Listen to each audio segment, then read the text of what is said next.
السلام علیکم ورحمۃ اللہ وبرکاتہ۔ عزیز طلبہ اور طالبات، میں طارق سر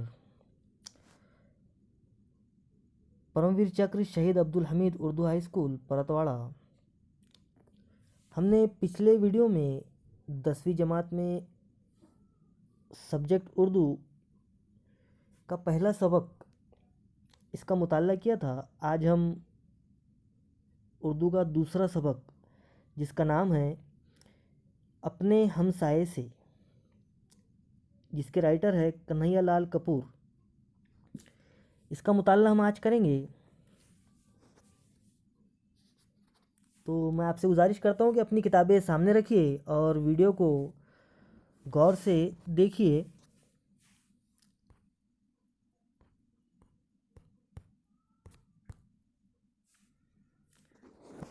اسکرین پر آپ دیکھ رہے ہوں گے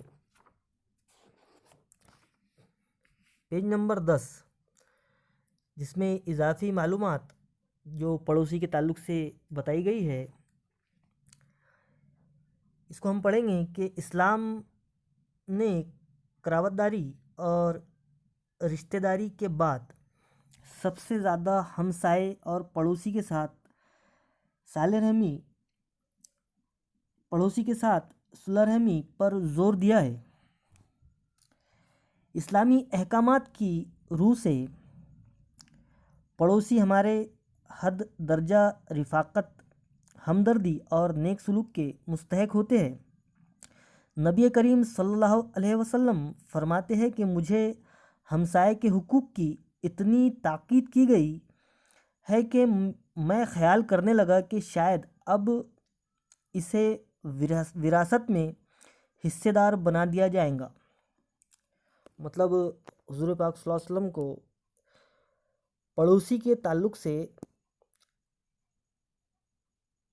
جو پڑوسی کے حقوق ہوتے ہیں اس کی مطلب اتنی زور سے تاکید کی گئی، زور و فکر کے ساتھ میں، کہ وہ خیال کرنے لگے کہ شاید اب وراثت کے اندر پڑوسی کو حصے دار بنانا پڑ جائے۔ اللہ کے رسول صلی اللہ تعالیٰ علیہ وسلم نے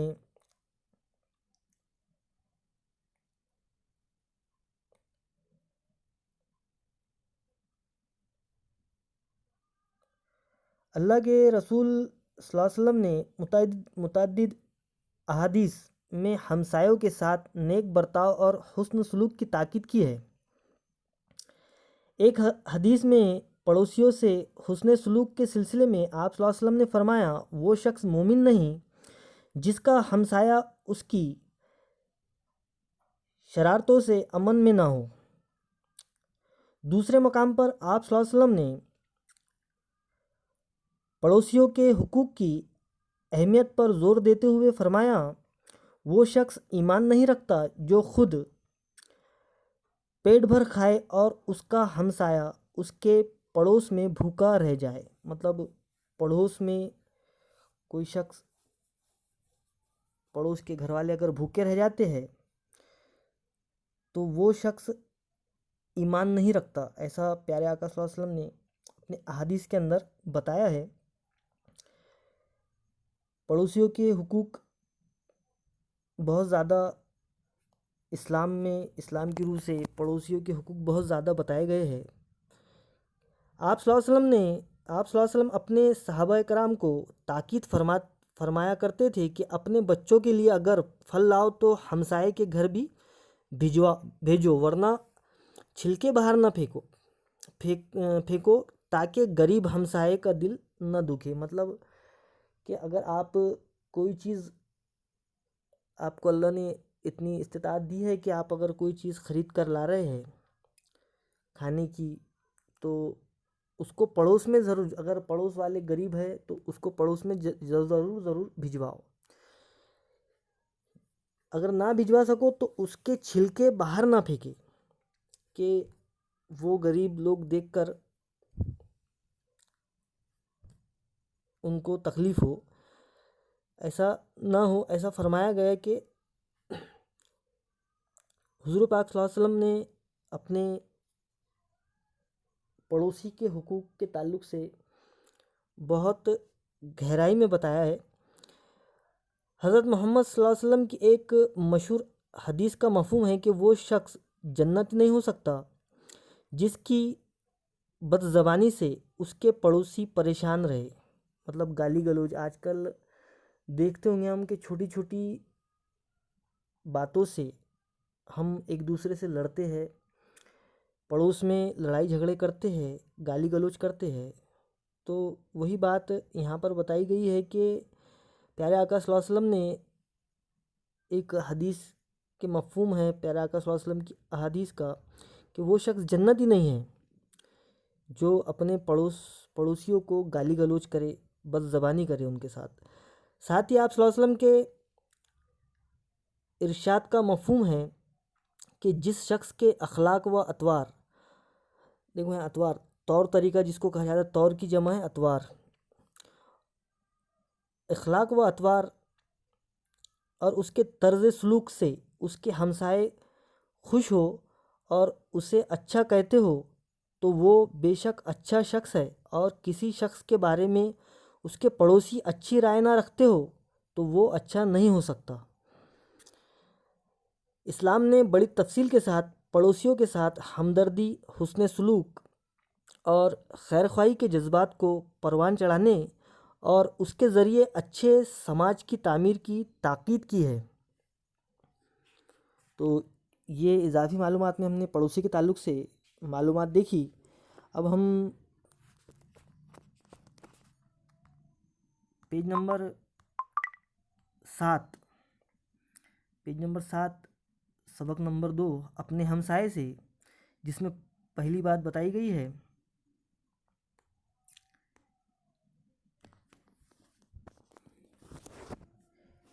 ایک مرتبہ دو گباز بیٹھے ہوئے اپنے خاندان کے بارے میں بڑی بڑی باتیں کر رہے تھے۔ ایک نے کہا میرے دادا کے پاس اتنا بڑا استبل تھا کہ جس میں بیک وقت 10,000 گھوڑے رکھے جا سکتے تھے۔ دوسرے نے کہا میرے نانا کے پاس اتنا طویل بانس تھا کہ جب وہ اسے لے کر گھر کی چھت پر کھڑے ہوتے تو وہ بانس بادلوں تک پہنچ جاتا۔ جب چاہتے بادلوں کو ہلا کر بارش برسا لیتے۔ پہلے گپی نے پوچھا تمہارے نانا اتنا بڑا بانس آخر رکھتے کہاں تھے؟ دوسرے گب باز نے کہا اور کہاں رکھتے، تمہارے دادا ہی کے استبل میں رکھ دیا کرتے تھے۔ بعض لوگ اپنی جھوٹی شان دکھانے کے لیے اسی طرح شیخی بگاڑتے ہیں۔ اکثر پڑوسی بھی اپنے آپ کو اور اوروں سے بہتر ثابت کرنے کے لیے مبالغہ آرائی سے کام لیتے ہیں اور دھوکہ دیتے ہیں۔ کنہیا لال کپور نے ذیل کے مضمون میں اسی سماجی برائی کو طنز کا نشانہ بنایا ہے۔ جان پہچان: کنہیا لال کپور 27 جون 1910 کو ضلع لال پور میں پیدا ہوئے۔ اعلیٰ تعلیم حاصل کر کے وہ انگریزی کے استاد مقرر ہوئے۔ بعد میں گورنمنٹ کالج موگا پنجاب میں انہیں پرنسپل کے عہدے پر فائز کیا گیا اور یہیں 1980 میں ان کی وفات ہوئی۔ طنز و مزاح میں جرأت اور بے باکی کنہیا لال کپور کی خاص پہچان ہے۔ وہ سماجی ناہمواریوں کی جاندار تصویریں پیش کرتے ہیں۔ ان کی تحریروں میں طنز اور احتجاج کا پہلو نمایاں ہے۔ انہیں پیروڈی لکھنے میں خاص مہارت حاصل تھی۔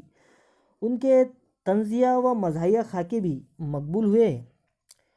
نوکے نشتر، بال و پر، سنگ و خشت، چنگ و رباب اور کامریڈ شیخ چلی ان کی مشہور کتابیں ہیں۔ یہ ان کی مشہور کتابوں کے نام یہاں پہ بتائے گئے ہیں۔ کنہیا لال کپور 27 جون 1910 کو ضلع لال پور میں پیدا ہوئے اور 1980 میں ان کی وفات ہوئی۔ سبق پڑھتے ہیں ہم کہ سبق میں بتایا گیا مطلب دو پڑوسی آپس میں، یہ سبق میں بتایا گیا ہے مزاحیہ طنز و مزاح کا سبق ہے یہ۔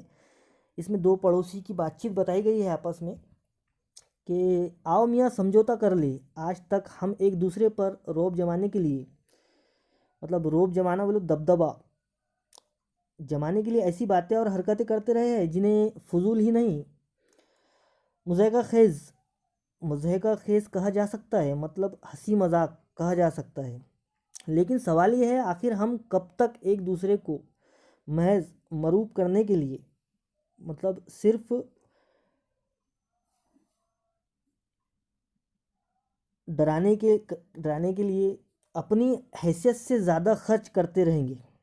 مطلب ایک دوسرے پر روب جمانے کے لیے ہم اپنی جو حیثیت ہے اس سے زیادہ خرچ کرتے رہیں گے، یا جھوٹ بول کر اپنی عاقبت خراب کریں گے؟ عاقبت بولے تو آخرت۔ کیوں نہ ہم اس حقیقت کو تسلیم کر لیں کہ ہم دونوں میں سے کوئی بھی رئیس ابن رئیس نہیں، مطلب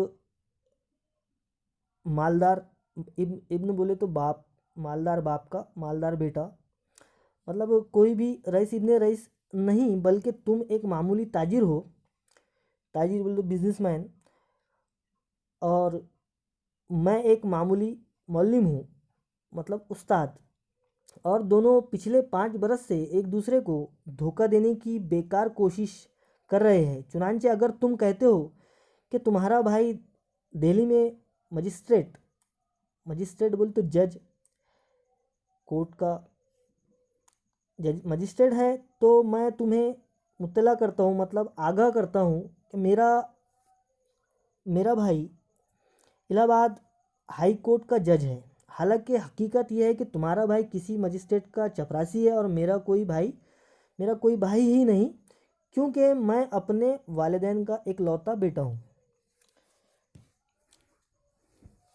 2 سال ہوئے تم نے کہا تھا میں بیوی اور بچوں کے ساتھ کسی صحت افزا مقام، غالباً نینی تال جا رہا ہوں، شاید نینی تال یا یقیناً جا رہا ہوں، اور میں نے تمہیں بتایا تھا میں بھی ماں اہل وعیال، مطلب وتھ فیملی، اپنی فیملی کے ساتھ اوٹا کمنڈ جا رہا ہوں، لیکن تم نینی تال گئے اور نہ میں اوٹا کمنڈ گئے۔ تم نے وہاں نہ جانے کا یہ بہانہ ڈھونڈا کہ یکلخت، مطلب اچانک تمہاری بیوی کی طبیعت خراب ہو گئی اور ڈاکٹر نے اسے گھر پر مکمل آرام کرنے کے لیے کہا ہے۔ میں نے اوٹا کمنڈ نہ جانے کی یہ وجہ بتائی کہ میرے سالے کی شادی ہے اور مجھے اس کا انتظام کرنا ہے۔ لطف یہ ہے، مزیدار بات تو یہ ہے کہ مجھے معلوم تھا تمہاری بیوی بھلی چنگی ہے، مطلب اچھی ہے، اور تمہیں پتہ تھا میرے سالے کی شادی تو کیا ابھی سگائی تک نہیں ہوئی، مطلب ابھی تک اس کی منگنی تک نہیں ہوئی۔ پچھلے دنوں جب تم نے مجھ پر روب دبدبا جمانے کے لیے قسطوں پر ایک فریج خریدا تو میری بیوی میرے سر ہو گئی، مطلب ضد کرنے لگی کہ ہمارے گھر میں بھی فریج ضرور ہونا چاہیے، چنانچہ نہ چاہتے ہوئے بھی مجھے فریج خریدنا پڑا۔ اب سنا ہے کہ تم قسطوں پر ٹیلی ویژن سیٹ خریدنا چاہتے ہو، خدا کے لیے ایسا نہ کرنا ورنہ میں تباہ ہو جاؤں گا۔ فریج کی قسط بھی بڑی مشکل سے ادا کرتا ہوں، اور اگر ٹیلی ویژن کی قسط بھی ادا کرنی پڑی تو میرا تو دیوالا ہی پڑ جائے گا، مطلب بڑا نقصان ہو جائے گا۔ میں جانتا ہوں کم و بیش تمہارا بھی یہی حال ہے، یعنی بقول شاعر کہ ایک شعر یہاں پر بتایا گیا کہ تم مسکرا رہے ہو مگر جانتا ہوں میں بہتر تمہارا حال نہیں میرے حال سے، مطلب تم اپنے چہرے پر مسکرانے کا جو ڈھونگ رچ رہے ہو، مجھے پتہ ہے کہ تم بھی پریشان ہو۔ میرا حال تو بہتر ہے نہیں، لیکن تمہارا بھی حال بہتر نہیں ہے۔ یہ دوسری بات ہے کہ تم کھلے بندوں سب کے سامنے، مطلب کھلے بندوں بولے تو سب کے سامنے کبھی اس بات کا اعتراف نہیں کرو گے کہ ہم دونوں ایک ہی ناؤ میں سوار ہیں، مطلب اقرار نہیں کرو گے تم دوسروں کے لوگوں کے سامنے کہ ہم ایک جیسے مسئلے کا شکار ہیں ہم دونوں۔ کبھی کبھی تم میرا قافیہ تنگ کرنے کی خاطر، مطلب مجھے پریشان کرنے کی خاطر اپنی بیوی کے لیے قیمتی ساڑی یا زیور لے آتے ہو، اسے پہن کر جب تمہاری بیوی شیخی پکارتی ہے، یہ ساڑی 500 میں آئی ہے، یہ زیور 2000 روپے کا ہے، تو میری بیوی کے سینے پر سانپ لوٹنے لگتے ہیں، مطلب حسد کے مارے میری بیوی جلتی ہے، اور وہ اسی دن سے فرمائش کرنے لگتی ہے، اسی دن سے خواہش اس کے دل میں پیدا ہو جاتی ہے کہ اسے قیمتی ساڑی یا زیور لائیے، نہیں تو مجھے کھانا ہضم نہیں ہوگا اور نہ ہی نیند آئے گی۔ گزشتہ اتوار کو تمہاری بیوی نے اپنے بچے کے جنم دن پر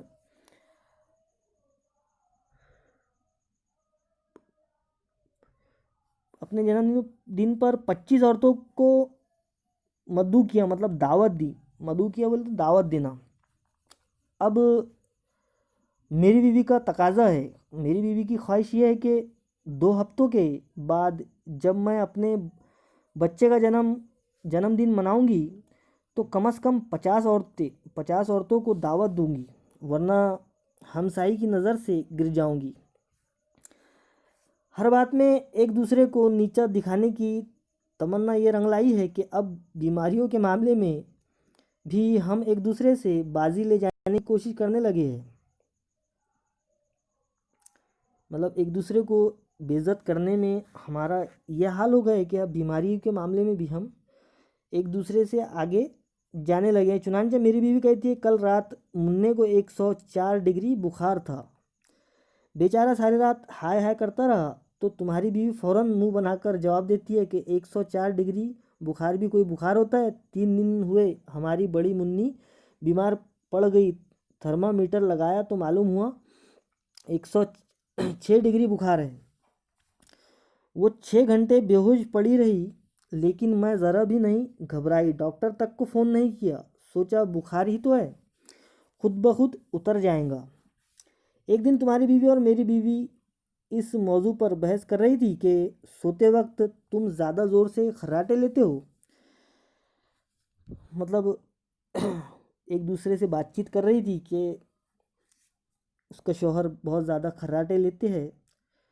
تمہاری بیوی کہہ رہی تھی کہ وہ جب خراٹے لیتے ہیں تو ان کے خراٹوں کی آواز 1 فرلانگ مطلب 220 گز دور جا سکتی ہے۔ میری بیوی اسے بتا رہی تھی ہمارے صاحب جب خراٹے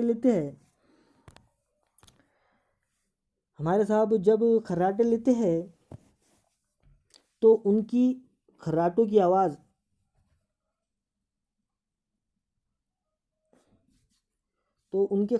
آواز سول اسپتال میں سنائی دیتی ہے۔ کئی بار ڈاکٹر ہمارے گھر یہ پوچھنے کے لیے آتے ہیں کہ خیریت تو ہے۔ ہماری بیویوں کی دیکھا دیکھی ہمارے بچے بھی لافزنی مطلب ڈینگے مارنا کی عادت کا شکار ہو گئے ہیں۔ اگر تمہارا بچہ کہتا ہے مجھے ہر روز 2 روپے جیب خرچ کے لیے ملتے ہیں تو میرا بچہ اس کا مذاق اڑاتے ہوئے جواب دیتا ہے انہیں صرف 2 روپے، ہمیں تو ہر روز 5 روپے ملتے ہیں۔ اگر تمہارا بڑا لڑکا کہتا ہے میرے باپ نے ایک دفعہ مٹی کا تیل بلیک مارکیٹ میں فروخت کر کے 7000 روپے کمائے تھے تو میرا لڑکا اس سے بازی لے جانے کی نیت سے اسے بتاتا ہے میرے ڈیڈی نے ایک مرتبہ اسکول کے فنڈ سے 10,000 روپے اڑا لیے تھے۔ صورتحال اتنی نازک ہو گئی ہے کہ ڈر لگتا ہے کہ کسی دن ہم دونوں اپنے بچوں یا بیویوں کے بیانات کی بنا پر گرفتار نہ کر لیے جائیں۔ اس لیے آؤ آج سے سمجھوتا کر لیں کہ آئندہ آنے والے وقت میں نہ ہم اور نہ ہماری بیویاں اور نہ بچے ایک دوسرے پر روب ڈالنے کی کوشش کریں گے، بلکہ بڑی شریف بن کر شرافت کے ساتھ تسلیم کر لیں گے کہ ہم دونوں معمولی حیثیت کے آدمی ہیں، اور اگر ہم یہ سمجھتے ہیں کہ ہم رئیس ہیں تو ایک دوسرے کو نہیں صرف اپنے آپ کو دھوکہ دے رہے ہیں۔ تو یہ سبق میں 2 پڑوسیوں کے تعلق سے یہی بتایا گیا ہے کہ وہ ایک دوسرے کو پہ روب جمانے کے لیے بڑی بڑی باتیں کرتے ہیں، اور دونوں بھی بہت زیادہ پریشان ہوتے ہیں۔ اس کو مزاحیہ انداز میں کنہیا لال کپور نے ہمارے سامنے پیش کیا ہے۔ اس میں کچھ الفاظ معنی آپ کو دکھائی دیں گے اس کتاب کے اندر، تو ان کو یاد کرنے کی کوشش کیجیے اور اس کے مشقی سرگرمیاں اس کو حل کیجیے اور گروپ میں شیئر کیجیے۔ ابھی کے لیے اتنا ہی۔ اللہ حافظ۔